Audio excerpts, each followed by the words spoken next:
I'm telling you, it's not easy to the movie. The people that does movie 10 times they do the same thing. I can't even do it. One more. Okay, so the skill we're learning today, we're doing blood pressure, and we have a brand new fresh group coming from the clinical. So we want to teach them how to take a blood pressure.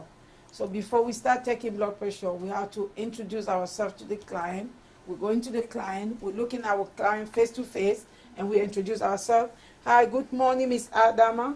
My name is Clarice. I'll be your nurse today. I'm coming to take your blood pressure, but before I start, I'll wash my hand for 20 seconds. I'll make sure your bed is locked at the lower position, and then I gather my supply. So we pick up the supply. For the supply in this case, we need the stethoscope and the blood pressure cuff. So the stethoscope and the blood pressure cuff. Also, we will never forget to take our alcohol prep. It's mandatory for you to have your alcohol prep. So when I come, I put my supply to the table. So when I put my supply to the table, the first thing I do, I have to palpate for pulse. So I have to position myself in the sense of the patient's hand is facing me. Because the first thing we do, we check for the pulse. Like we did the wrist, we check of the wrist, we're going to be checking the brachial pulse. They call here brachial pulse. Here is radial pulse. So the brachial pulse, I use my 2 fingers. They say it has to be at least 1 to 1 inch away from the elbow. So I put my 2 fingers, I scroll here, and then I press, and that is my pulse.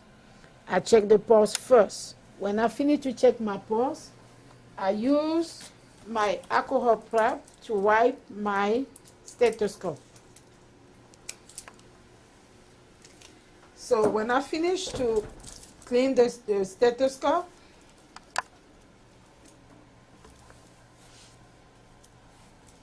so it's a dual stethoscope because we're teaching. I'll give it to the student. You make sure we have it. So we will put the stethoscope on our neck because we need both hands to be empty. We use the stethoscope, the blood pressure cuff. The blood pressure cuff now, we need to learn how to attach the blood pressure cuff on the patient's arm. So what we do, this side, before I start, you see range. They're showing you the direction. On the other side, you see is the outer side, so you can hang up your stethoscope here.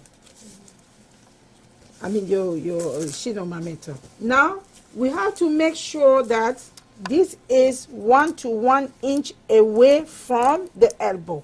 Because if this is here, it will be hard for me to put my diaphragm. So now, I come here. I see this is the outer, this is the inner. It shows you. This cord has to be at we have what they call subclavian vein. We have to be where the subclavian vein is. So we're going to attach this to our patient. Okay, so when I finish to attach that to my patient, now I remove my stethoscope from my neck. Now I want to position myself, and when I finish, I put my earpiece in my ear. Always make sure you check if this is working. So I palpate it, and then I make sure that it's working. We have to hang up the sphygmomanometer on the patient. So this is what we use to read the blood pressure of the patient. Now when we finish, we have to hold this with 2 fingers, because we have to be stable. If we're doing this, it will not be stable. But if we put our 2 fingers here, it's stable. Now the next step, the patient has his position. Now I have to go from the groove here. I point from the groove to the outer to position my diaphragm where I will see my artery will be, so I will listen to the heart rate. When I finish, I have to seal my balloon so I can put air away from me. I attach. So now when I finish, I have to pump. I'm looking at the pointer to see. They say we have to stop at 180. You see, it hurts. You cannot go more than 180. Now I open to let the air come down, and I'll be listening.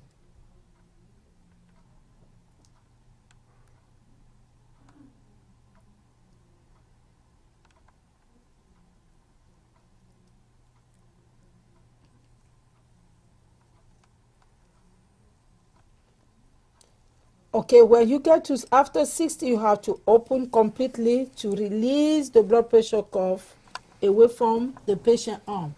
You remove your stethoscope. The blood pressure is 90/70, meaning that she runs too low. She does not drink water. That's the reason. So now we detach the stethoscope from our patient arm. Also, not to forget, the first thing, we put this in the designated area. We make sure the patient is stable. We give the call light to our patient. We make sure the bed is locked. We cover our patient. They say don't overexpose the patient. The bed is locked at the lower position. I wash my hand and then I record the result, and my skill is completed. Okay, we're gonna do pause.